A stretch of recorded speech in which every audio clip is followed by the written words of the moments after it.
Hello and welcome to the Devji classes. आज हम लोग क्लास 9th के साइंस का chapter is matter around us pure का पार्ट 3 देखेंगे। आज हम लोग डिस्कस करेंगे सॉल्यूशन के बारे में, कोलाइडल सॉल्यूशन के बारे में, सस्पेंशन के बारे में। So let's start. This class will be helpful for your academic, your science Olympiads, CHS entrance examination and other school entrance examinations. The motto of this channel is to empower your KBC, that is the knowledge, basics and concepts. So let's start. First of all, here is what is solution. Solution होता क्या है? Solution क्या है? Homogeneous mixture है। क्या है? Homogeneous mixture है। किसका? दो और दो से अधिक सब्सटेंसेस का। किसका होमोजीनियस मिक्सचर है? दो या दो से अधिक सब्सटेंसेस का होमोजीनियस मिक्सचर है। होमोजीनियस मिक्सचर हम लोगों ने देखा था कि जो कि जिसके पार्टिकल्स जो होते हैं वो क्या होते हैं? थ्रूआउट क्या होते हैं? सेम कंपोजिशंस होते हैं। ठीक है, तो ये क्या है? सॉल्यूशन क्या है? होमोजीनियस मिक्सचर है जिसके पार्टिकल्स का साइज जो होता है 1 नैनोमीटर से कम होता है। क्लियर? तो इसकी प्रॉपर्टीज देख लेंगे। प्रॉपर्टीज क्या है सॉल्यूशन का? कि इसका पार्टिकल्स जो होना चाहिए बहुत छोटा होना चाहिए। उसकी डायमीटर क्या होनी चाहिए? Less than 1 nanometre. नैनोमीटर का मतलब होता है 1 nanometre equal to 10 to the power -9 metre. 1 nanometre equal to 10 to the power -9 metre. Clear?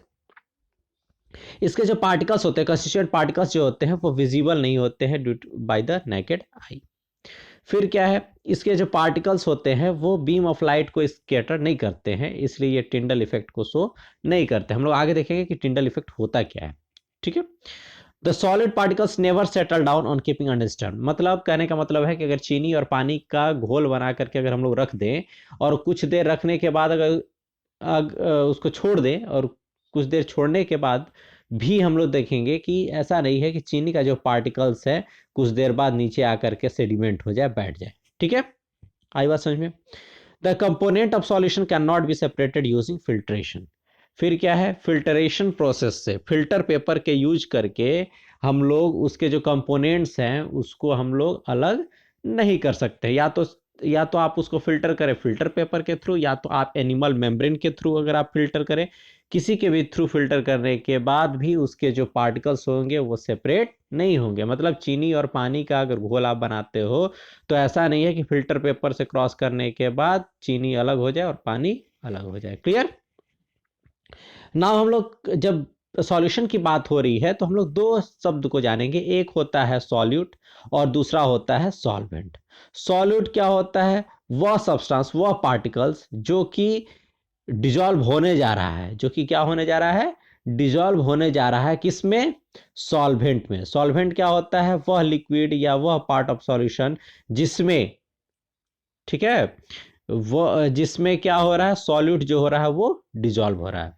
जो चीज डिजॉल्व होता है उसको सॉल्यूट बोलते हैं और जिसमें डिजॉल्व होता है उसको हम लोग सॉल्वेंट बोलते हैं। Is that clear?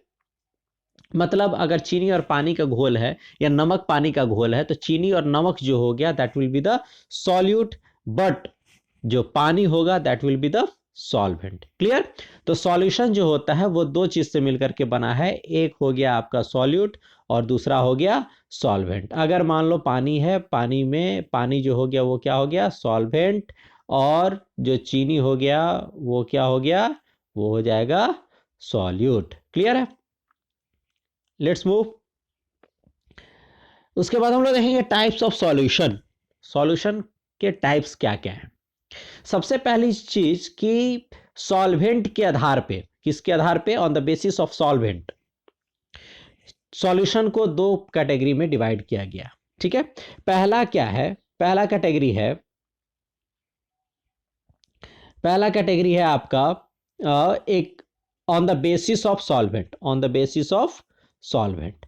On the basis of solvent, अगर आप सॉल्वेंट के बेसिस पर देखेंगे तो सॉल्वेंट के बेसिस पर सॉल्वेंट क्या हो सकता है? या तो वो वाटर हो सकता है या कोई भी ऑर्गेनिक सॉल्वेंट हो सकता है, या फिर एक्सेप्ट वाटर, या तो पानी हो जाए या तो बिना पानी के, पानी को छोड़ करके कोई अन्य लिक्विड अगर हो तो उसके आधार पर हम लोग सॉल्यूशन को दो भाग में बांटते हैं। एक होता है एक्वस सॉल्यूशन, एक्वस सॉल्यूशन जिसमें सॉल्वेंट जो होता है वो क्या होता है, वाटर होता है। अगर सॉल्वेंट वाटर है तो that is called the aqueous solution.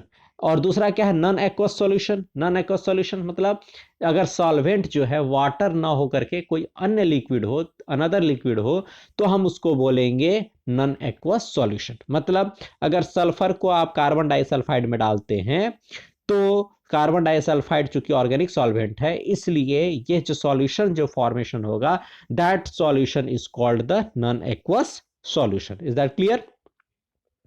तो on the basis of solvent, solution can be divided into two parts, that is the aqueous solution and non-aqueous solution.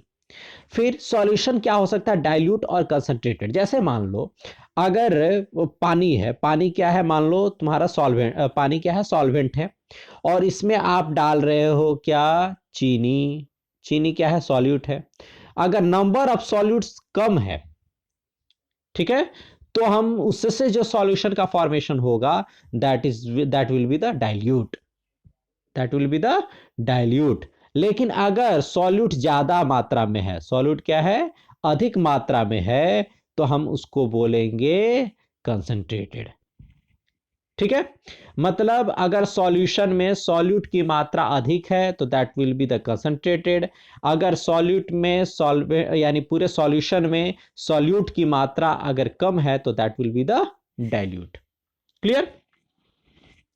अब सॉल्यूट और सॉल्वेंट के solubility पे depend करता है तीन तरह का solution. First one is saturated solution, second one is unsaturated solution, and the third one is true solution. True solution is the boundary line. True solution is the boundary line.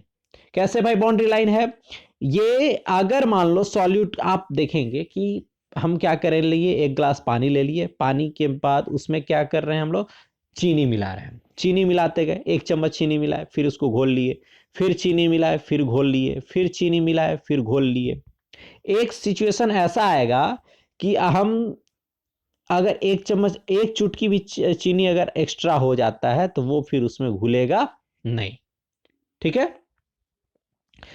तो यह जो solution जिसमें अब एक चुटकी भी अगर solute डाल दिए तो वो उसमें सॉल्यूबल नहीं होगा, that type of solution is known as the saturated solution. मतलब अब और सॉल्यूट उसमें सॉल्यूबल नहीं होगा और उसमें सॉल्यूट जो होगा वो डिसॉल्व नहीं होगा, तो उस तरह के सॉल्यूशन को हम लोग क्या बोलेंगे, सैचुरेटेड सॉल्यूशन। क्लियर है? Second one is unsaturated solution. Unsaturated solution मतलब कि हम जैसे एक चम्मच चीनी डाले और उसके बाद उसको डिजॉल्व कर लिए तो वो अनसैचुरेटेड है। क्यों? क्योंकि उसमें और चीनी डालते जाएंगे और चीनी डालते जाएंगे तो वो घुलते जाएगा। जब तक घुलते जा रहा है that is the unsaturated solution. और जैसे ही वह पॉइंट जिस पर अब थोड़ा सा भी अगर चीनी या फिर कोई मतलब चीनी की जगह पर या फिर कोई भी सॉल्यूट अगर डालते हैं और वो ना घुलता हो तो हम उसको बोलेंगे सैचुरेटेड सॉल्यूशन। ठीक है, true solution is also the type of unsaturated solution जिसमें आप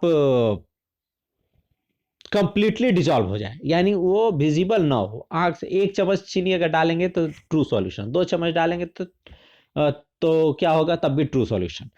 और अनसैचुरेटेड सॉल्यूशन दोनों होगा, लेकिन थोड़ा सा डिफरेंस हो जाता है कि जब सैचुरेटेड सॉल्यूशन की स्थिति में पहुंचने से जस्ट पहले जो होगा that will not be the true solution but that will be the unsaturated solution. Clear है?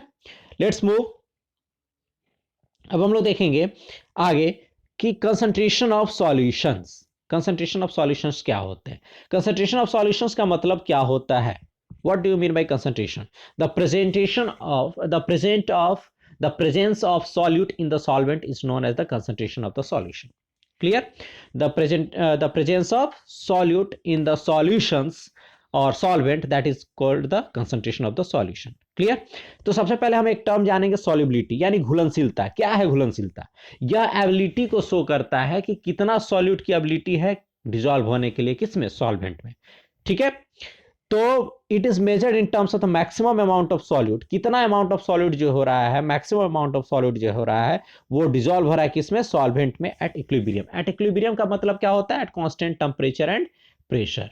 इक्विलिब्रियम का मतलब क्या होगा, temperature should be constant and pressure should be constant. Clear. तो ये जो सॉल्युबिलिटी हो रहा है रिजल्टिंग सॉल्यूशन, यानी कहने का मतलब है कि कितना सॉल्यूट उसमें डिसॉल्व होते जाएगा जब तक कि वो सैचुरेटेड सॉल्यूशन ना हो जाए तब तक। क्लियर। सैचुरेटेड सॉल्यूशन हम लोगों ने देखा कि जैसे ही अगर हल्का सा भी अगर अमाउंट ऑफ सॉल्यूट अगर हम बढ़ा देते हैं तो वो फिर उसमें डिसॉल्व नहीं होता है। तो वो जो बाउंड्री स्टेज है, ठीक है, maximum amount of solute that can be dissolved in the solution, that state is known as the saturated solution. Clear. Factors affecting solubility, solubility को अफेक्ट कौन सा फैक्टर करता है, एक फैक्टर होता है टेम्परेचर और एक फैक्टर होता है प्रेशर। क्यों, क्योंकि हम यहाँ पे शब्द दिए थे इक्विलिब्रियम। ठीक है, इक्विलिब्रियम मींस कांस्टेंट टेम्परेचर और प्रेशर पे ही सॉल्युबिलिटी को मेजर किया जा सकता है। लेकिन कोई कोई जो सॉल्युबिलिटी की जो सॉल्युबिलिटी जो है वो दो फैक्टर्स पे डिपेंड भी करती है, दैट इज द टेम्परेचर और प्रेशर।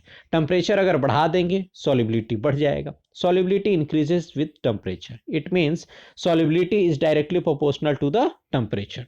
ठीक है, ये किसके लिए होगा, फॉर द लिक्विड। किसके लिए होगा, लिक्विड। अगर हम लोग लिक्विड में हीट देते जाएंगे तो उसकी सॉल्युबिलिटी क्या होती जाएगी, बढ़ती जाएगी, मतलब उसका सैचुरेटेड सॉल्यूशन होना थोड़ा डिले हो जाएगा और अमाउंट ऑफ सॉल्यूट जो होगा वो ज्यादा अमाउंट ऑफ सॉल्यूट को अपने अंदर डिसॉल्व करेगा। क्लियर। तो सॉल्युबिलिटी क्या करती है, इंक्रीज करती है विद द टेम्परेचर। ठीक है, ये किसके लिए हो रहा है, वाटर के लिए।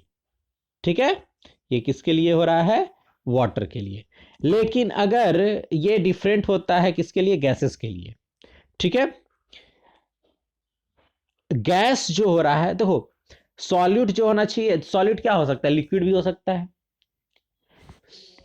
सॉलिड भी हो सकता है, गैस भी हो सकता है, तीनों में से कोई भी चीज हो सकता है। तो जब अगर सॉल्यूट के जगह पर गैस है, सॉल्यूट की जगह पर अगर गैस है, तो वो गैस जो है, वो गैस अगर सॉल्वेंट भी गैस है और सॉल्यूट भी गैस है, तो अगर हम टेम्परेचर इंक्रीज करेंगे तो इसकी सॉल्युबिलिटी क्या होगी, कम होगी। अगर सॉल्यूट जो है वो गैस है, सॉल्यूट क्या है, गैस है, और सॉल्वेंट जो है वो आपका लिक्विड है, तब भी टेम्परेचर इंक्रीज करने के बाद उसकी सॉल्युबिलिटी कम होगी। क्लियर। बट अगर गैस है क्या, सॉल्यूट, और ऑर्गेनिक सॉल्वेंट है, ठीक है, तो उस कंडीशन में when you will increase the temperature then solubility will increase. Clear. तो उसमें मोर सॉल्युबल होगा इन ऑर्गेनिक सॉल्वेंट। क्लियर है। तो हम लोग जनरली अगर कोई पूछे तो जनरली यानी लिक्विड के ही सेंस में पूछा जाता है। अगर सॉल्वेंट तुम्हारा लिक्विड है और सॉल्यूट तुम्हारा सॉलिड है, in that case when you will increase the temperature then the solubility will increase. Clear है। Next one is that is the pressure, that is the pressure. अब प्रेशर के लिए क्या है भाई, तो प्रेशर के लिए हम लोगों ने देखा कि सॉलिड और लिक्विड अगर सॉल्यूट्स है, सॉलिड क्या है, सॉलिड और लिक्विड है, तो प्रेशर पर उसका कोई इफेक्ट नहीं। ठीक है, प्रेशर का कोई इफेक्ट उस पर नहीं। लेकिन अगर गैस है तो अगर जैसे जैसे प्रेशर बढ़ाओगे तो गैस की सॉल्युबिलिटी बढ़ेगी। इट मींस अगर मान लो यहाँ पे गैस भरा हुआ है और यहाँ से एक पिस्टन लगा देते हैं और पिस्टन को हम प्रेस करेंगे, तो जैसे जैसे प्रेस करेंगे तो यहाँ पे जो गैसेस, अगर दो दो गैस है तो उसकी सॉल्युबिलिटी क्या होगी, बढ़ेगी। क्लियर। जैसे जैसे प्रेशर इंक्रीज करेंगे तो यहाँ पे सॉल्युबिलिटी उसकी अधिक होगी, यहाँ पे और सॉल्युबिलिटी उसकी अधिक होगी। क्लियर। तो प्रेशर अगर हम लोग इंक्रीज करेंगे तो सॉल्युबिलिटी जो होगी वो इंक्रीज करेगी। कब, जब सॉल्यूट के जगह, सॉल्यूट में कौन सा हो, गैस हो तब, गैसियस सॉल्यूट हो तब। क्लियर है। Let's move. Ways of representing the concentration of solution, concentration of solution को रिप्रेजेंट करने के लिए क्या तरीका है। तो कंसंट्रेशन ऑफ सॉल्यूशन का मतलब क्या है, amount of solute present in the given solution. ठीक है। तो अमाउंट ऑफ सॉल्यूट यानी मास ऑफ सॉल्यूट हो जाएगा बाय मास ऑफ सॉल्वेंट या फिर मास ऑफ सॉल्यूशन। क्लियर है। तो किसका कंसंट्रेशन निकालना है, सॉल्यूशन का। तो नीचे क्या हो जाएगा, mass of solution into 100। Clear है। Mass of solute by mass of solvent into 100, that will be the mass by the mass percentage of solution. लेकिन अगर मास बाय वॉल्यूम है तो मास ऑफ सॉल्यूट, शुरू में मास क्या है, सॉल्यूट का मास है, और फिर क्या है, वॉल्यूम ऑफ सॉल्यूशन है, into 100, that will be the mass by volume percentage of solution. Percentage निकालना है इसलिए 100 से मल्टीप्लाई कर देते हैं। क्लियर है। एक हम लोग करके देख लेते हैं, क्वेश्चन है यहां पे, देख लीजिए। क्वेश्चन क्या कह रहा है, 40 ग्राम ऑफ कॉमन सॉल्ट और 320 ग्राम ऑफ वाटर। वाटर क्या हो गया, सॉल्वेंट, और कॉमन सॉल्ट क्या हो गया, सॉल्यूट। तो सॉल्यूशन का कितना हो गया, 40 ग्राम सॉल्यूट प्लस 320 ग्राम सॉल्वेंट, तो सॉल्यूशन कितना हो गया, 360 ग्राम। अब क्या करना, मास बाय मास परसेंटेज। तो मास ऑफ सॉल्यूट कितना है, 40, मास ऑफ सॉल्यूशन कितना है, 360 इंटू 100। जीरो जीरो है, कैंसिल आउट हो गया, 4 9 जा 36 हो गया, 9 से 100 में डिवाइड करने के बाद कितना आएगा, 11.1% approx. That will be the mass by mass percentage of the solution, that is the concentration of the solution. Clear है। नाउ हम लोग देखेंगे अब एक और नया चीज हमको मिलेगा, that is the colloidal solution. ठीक है। तो कोलाइडल सॉल्यूशन जो होगा उसको देखने के लिए हम लोग देखेंगे कि solution completely dissolve, colloidal solution, और तीसरा suspension. Suspension is just like a heterogeneous mixture, है ना, यानी बालू और चीनी को अगर हम लोग मिला दे, सैंड और चीनी को मिला दे, शुगर को, तो that will be the suspension. Solution क्या हो रहा है, वेरी फाइन, उसके जो पार्टिकल्स हो रहे हैं वेरी फाइन हो रहे हैं। उससे थोड़ा सा अधिक सॉल्यूशन का पार्टिकल्स अगर थोड़ा सा इससे मोटा हो, यानी मतलब उनके जो कंस्टिट्यूएंट पार्टिकल्स जब सॉल्यूशन बनने के बाद थोड़ा सा गाढ़ा टाइप का हो, तो that is the colloidal solution. और पूरा दिखे, that is the suspension. Colloidal solution is in between the solution and suspension. तो what is colloidal solution, the solution which the solution with the size of the particles is in between 10 to the power minus 9 meter to 10 to the power minus 7 meter is known as the colloidal solution. Clear है। आइए हम लोग देखते हैं solution क्या है, less than 1 nanometre. 1 nanometre से अगर साइज ऑफ पार्टिकल्स क्या हो रही है, कम हो रही है, यानी 10 टू द पावर माइनस 9 से कम होता जा रहा है, 10 to the power minus 10, 10 to the power minus 11, इस टाइप से होता जा रहा है, तो हम लोग उसको बोलेंगे सॉल्यूशन है। क्या है वो, सॉल्यूशन है। लेकिन अगर साइज ऑफ पार्टिकल्स अगर 1 नैनोमीटर से 100 नैनोमीटर के बीच में हो, यानी 10 टू द पावर माइनस 9 से 10 टू द पावर माइनस 7 के बीच में हो, तो that is the colloidal solution. उसके बाद सस्पेंशन क्या होता है, जिसके साइज, पार्टिकल्स का साइज जो होता है वो 10 टू द पावर माइनस 7 से अधिक होता है, it means 10 to the power minus 6 होता है, 10 टू द पावर माइनस 5, हाँ, इस टाइप से 1 2 3 कुछ भी हो, that is the suspension. Is that clear. Next, appearance के ऊपर देख रहे हैं, ये सॉल्यूशन जो बनेगा दैट इज द क्लियर होगा, ट्रांसपेरेंट होगा और होमोजीनियस। होमोजीनियस तो है ही। कोलाइडल सॉल्यूशन क्लाउडी होगा बट यूनिफॉर्म कंपोजिशन। जैसे होमोजीनियस में क्या होता है, यूनिफॉर्म कंपोजिशन थ्रू आउट होता है, वैसे ही कोलाइडल में भी यूनिफॉर्म कंपोजिशंस होते हैं, होमोजीनियस होते हैं, लेकिन थोड़ा ये क्लियर और ट्रांसपेरेंट होता है, लेकिन ये थोड़ा सा क्लाउडी होता है, थोड़ा सा गाढ़ा होता है। ठीक है। और सस्पेंशन जो होता है वो हेट्रोजीनियस है, नॉन यूनिफॉर्म कंपोजिशन है। क्लियर है। सॉल्यूशन के जो पार्टिकल्स हैं वो नेकेड आई से नहीं दिख सकते हैं, कोलाइडल सॉल्यूशन के भी पार्टिकल्स जो नेकेड आई से नहीं देख सकते हैं, और पार्टिकल्स, सस्पेंशन के पार्टिकल्स तो आराम से देख सकते हैं, चीनी और बालू है तो अलग अलग देख सकते हैं हम लोग।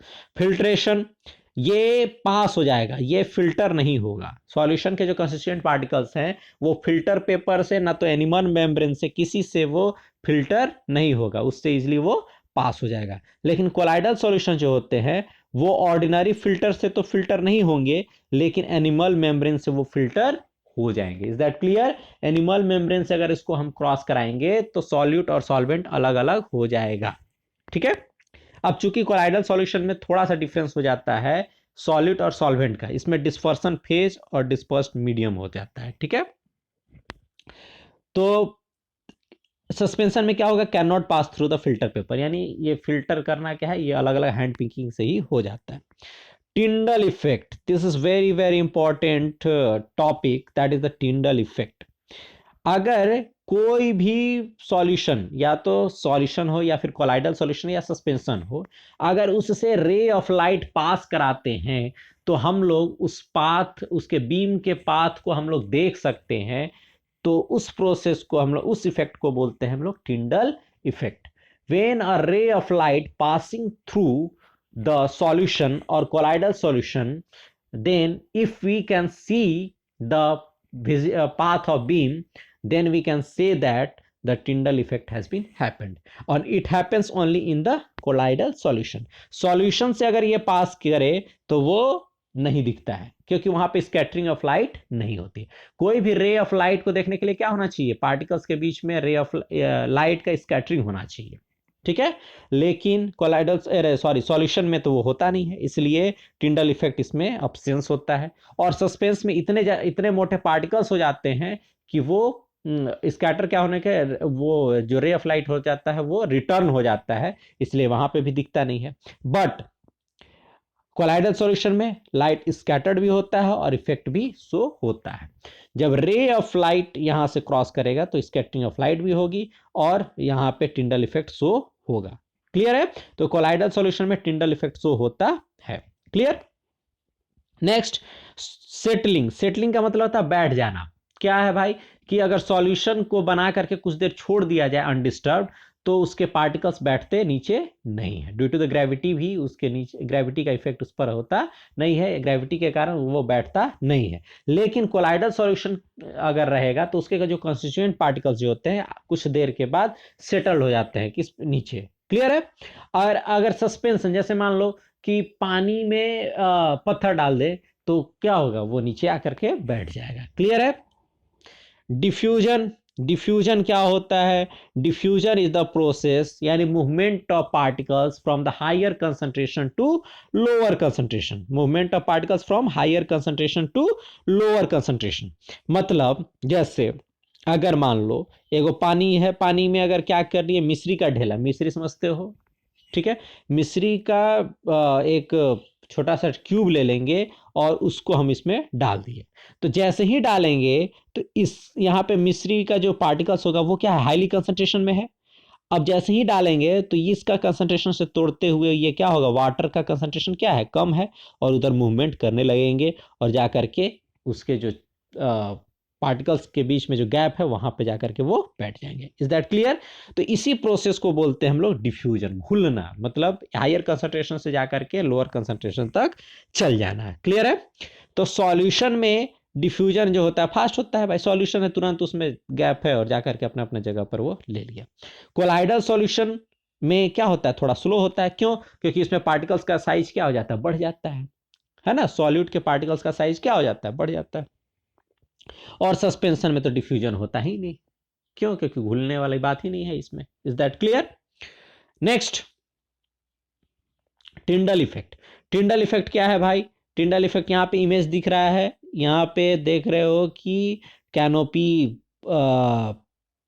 एक फॉरेस्ट है, उससे क्या हो रहा है, जब सूर्य उदय हो रहा है तो उस समय उसके जो बीम ऑफ लाइट आ रहे हैं वो क्या हो रहा है, स्कैटर्ड हो करके उसके पाथ जो है वो विजिबल हो रहे हैं from the naked eye. This process is known as the Tyndall effect.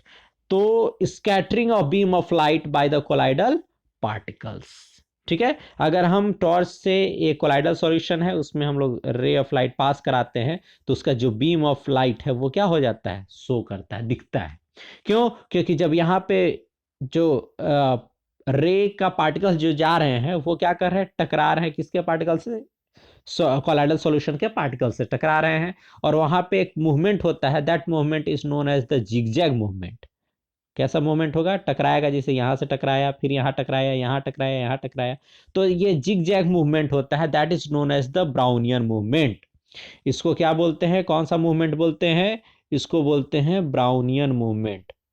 Brownian movement. Brownian movement क्या है, जो रे ऑफ लाइट है उसका जो जिगजैग मूवमेंट होता है with the particle of colloidal solution, उसी को हम लोग बोलते हैं Brownian movement. Is that clear? तो टिंडल इफेक्ट क्या है, scattering of beam of light by the colloidal particles. Let's move. अब हम लोग केवल अब देख लेते हैं कोलाइडल सॉल्यूशन का एग्जांपल देख लेते हैं कुछ, जब डिस्पर्स्ड फेज और डिस्पर्सिंग मीडियम अलग अलग होता है तब। ठीक है, जिस तरह से सॉल्यूट का काम है सॉल्यूशन में, उसी तरह से डिस्पर्स्ड फेज का काम है कोलाइडल सॉल्यूशन में। ठीक है, सॉल्यूट को बोलते हैं हम लोग डिस्पर्स्ड फेज, और सॉल्वेंट को बोलते हैं डिस्पर्सिंग मीडियम, किसमें, कोलाइडल सॉल्यूशन में। ठीक है, तो जब डिस्पर्स्ड फेज और डिस्पर्सन मीडियम अलग अलग होता है तो इसके टाइप में भी चेंजेस होते हैं। क्लियर है? तो हम लोग देख रहे हैं कि जब अगर डिस्पर्स्ड फेज लिक्विड है, क्या है, लिक्विड है, और डिस्पर्सिंग मीडियम क्या है, गैस है, तो अगर लिक्विड गैस में डिसॉल्व हो रहा है तो that is known as the aerosol.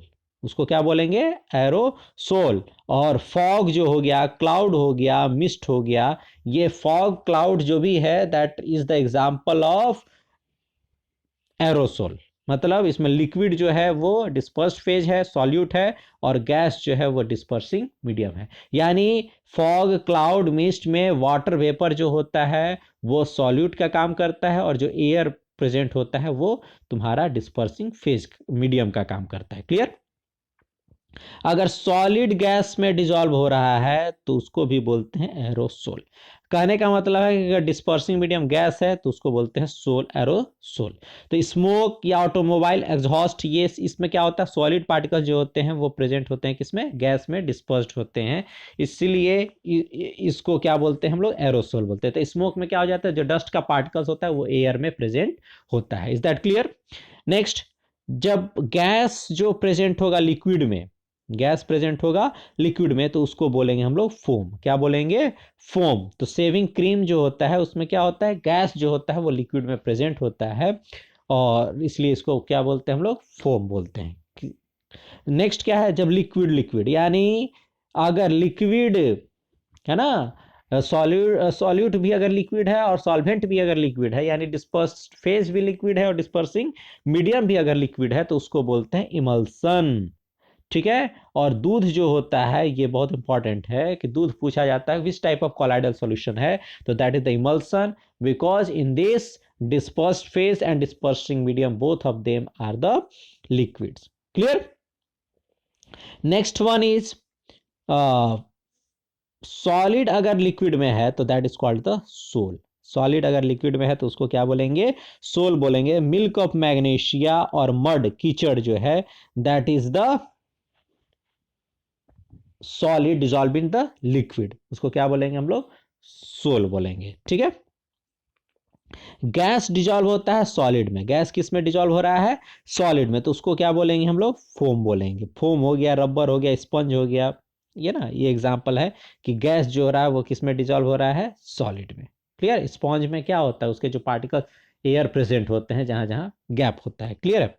फिर लिक्विड अगर सॉलिड में है तो उसको क्या बोलेंगे, जेल। लिक्विड अगर सॉलिड में है तो क्या बोलेंगे, जेल। तो चीज, बटर, ये किस कैटेगरी में आता है, जेली, ये सारा किस कैटेगरी में आता है, liquid dissolve in the solid. ठीक है, जेल में।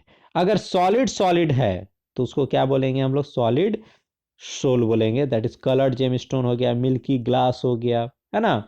तो ये इसमें क्या है, सॉलिड प्रेजेंट है किसमें, सॉलिड में, है ना। इस कोलाइडल सॉल्यूशन को बोलेंगे अब हम लोग सॉलिड सोल। क्लियर है?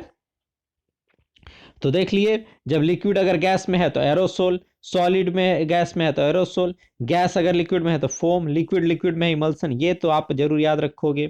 फिर सॉलिड लिक्विड में है सोल, गैस सॉलिड में है तो फोम, लिक्विड सॉलिड में है तो जेल, और सॉलिड सॉलिड में है तो सॉलिड सोल। और इसके एग्जांपल्स भी आप लोग ध्यान में रखेंगे।